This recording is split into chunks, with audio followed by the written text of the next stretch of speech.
And Moses answered and said, But behold, they will not believe me, nor hearken unto my voice. For they will say, The Lord hath not appeared unto thee. And the Lord said unto him, What is that in thine hand? And he said, A rod. And he said, Cast it on the ground. And he cast it on the ground, and it became a serpent. And Moses fled from before it. And the Lord said unto Moses, Put forth thine hand, and take it by the tail. And he put forth his hand, and caught it, and it became a rod in his hand, that they may believe that the Lord God of their fathers, the God of Abraham, the God of Isaac, and the God of Jacob, hath appeared unto thee. And the Lord said furthermore unto him, Put now thine hand into thy bosom. And he put his hand into his bosom, and when he took it out, behold, his hand was leprous as snow. And he said, Put thine hand into thy bosom again. And he put his hand into his bosom again, and plucked it out of his bosom. And behold, it was turned again as his other flesh. And it shall come to pass, if they will not believe thee, neither hearken to the voice of the first sign, that they will believe the voice of the latter sign. And it shall come to pass, if they will not believe also these two signs, neither hearken unto thy voice, that thou shalt take of the water of the river, and pour it upon the dry land. And the water which thou takest out of the river shall become blood upon the dry land. And Moses said unto the Lord, O my Lord, I am not eloquent, neither heretofore, nor since thou hast spoken unto thy servant, but I am slow of speech, and of a slow tongue. And the Lord said unto him, Who hath made man's mouth, or who maketh the dumb, or deaf, or the seeing, or the blind?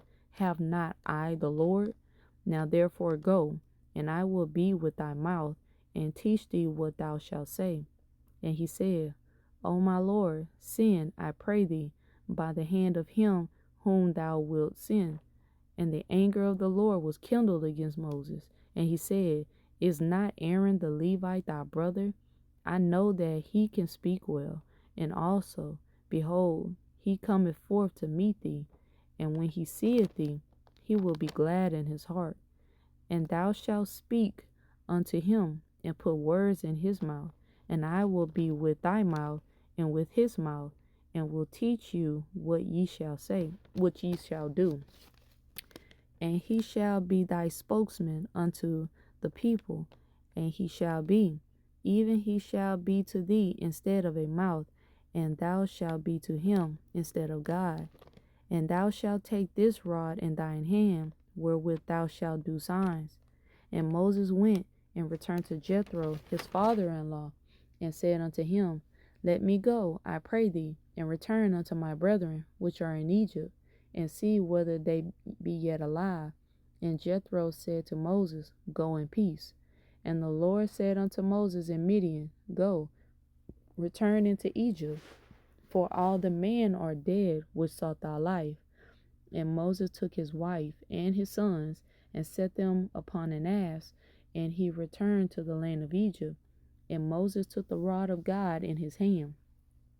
And the Lord said unto Moses, When thou goest to return into Egypt, see that thou do all those wonders before Pharaoh, which I have put in thine hand. But I will harden his heart, that he shall not let the people go.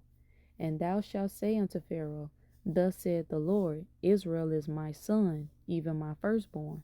And I say unto thee, Let my son go, that he may serve me. And if thou refuse to let him go, behold, I will slay thy son, even thy firstborn. And it came to pass by the way in the end, that the Lord met him and sought to kill him.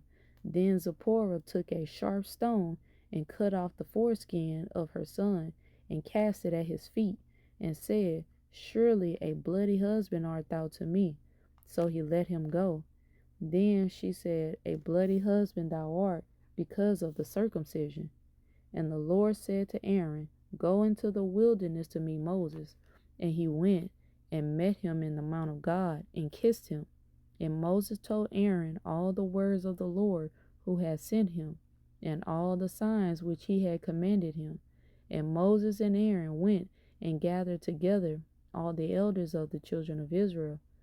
And Aaron spake all the words which the Lord had spoken unto Moses, and did the signs in the sight of the people. And the people believed. And when they heard that the Lord had visited the children of Israel, and that he had looked upon their affliction, then they bowed their heads and worshiped. Man, Moses was sure trying to get out of having to go on that journey. Yeah, oh my Lord, I can't do this. I can't do that.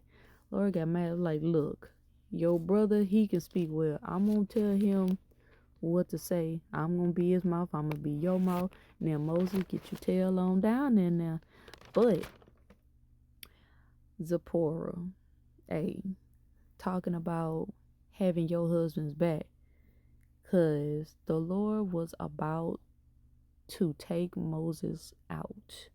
And don't get me wrong, the Lord loved Moses, but hey, when you don't do what's according to what he said, which is that circumcision, he don't care who you are. You go get God. And Moses, thank goodness for Zipporah, because Moses was about to get God for not circumcising their son. And I just thought that was like really interesting, and it's very honorable to her as a wife, as a helpmeet. She doing what she was chosen to do, help her husband, saves her husband's life.